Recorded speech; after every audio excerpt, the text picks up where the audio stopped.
Every day before going to work, he would ask his wife if she was going out. Upon learning that she was going for a prenatal checkup, the man immediately brought his mistress to the house for a private meeting. During this time, Ryan even personally cooked Hannah's favorite pasta for her. Once they had eaten and drunk their fill, they began to entangle with each other inside the house. This erotic scene was entirely witnessed by the perverted landlord who had installed surveillance. Afterwards, Hannah questioned why Ryan still hadn't asked his wife for a divorce. Ryan, hearing this, felt helpless and explained that they had just moved into a new home, and Claire's pregnancy was progressing, so it would be better to deal with this matter later. Hearing this, Hannah was very dissatisfied and angrily left the residence. Not long after, Claire returned from her checkup, and Ryan, acting as if nothing had happened, even served her the leftover pasta that Hannah had left. The next morning, Claire wanted to hang a picture frame on the wall and asked Ryan to find some tools. Ryan couldn't find any, so he opened the closet only to discover something extraordinary inside, which surprised both of them. When they rented the house, the landlord had clearly said that the closet was just for storing tools, but now it had turned into a basement. Curious, Ryan wanted to explore further. The landlord, fearing that things would be exposed, hurried over and started banging heavily on the door. Startled by the noise, Claire called Ryan back halfway. Not long after, the mistress called, and Ryan had to go outside to answer the phone. Feeling guilty for not spending enough time with his wife, he wanted to take her out to play. At the same time, he promised Hannah that he would heat the swimming pool. After hanging up, he took Claire out. The landlord,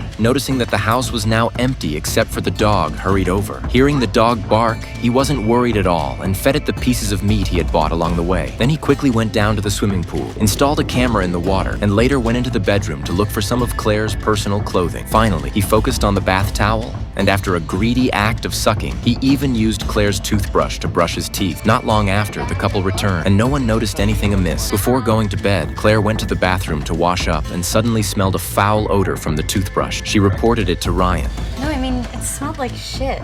Ryan didn't take it seriously, thinking it was just a reaction from Claire's pregnancy. The next day, while his wife was out, he brought Hannah over again and even had a tryst in the swimming pool, while the landlord used the newly installed camera to record the entire process. On a whim later, he bought a large iron chain from a jewelry store, planning to find an opportunity to imprison the woman. To that end, while no one was home, he reinforced the basement door and installed a soundproofing device in the ventilation ducts. That night, while the couple was sleeping, Ryan suddenly received a message from Hannah. To prevent Claire from suspecting, he explained that it was a work matter and went to the poolside to answer the phone, urging Hannah not to be too hasty. But Hannah didn't listen. The next day, she knocked on the door of the house, unaware of the affair. Claire happily welcomed her inside. Seeing this, Ryan panicked. Before the three could even talk properly, he forced Hannah out. Back inside, Claire remained unusually calm and praised Hannah for her beauty, which made Ryan feel very guilty. He then took care to comfort his wife, all of which was again observed by the perverted landlord.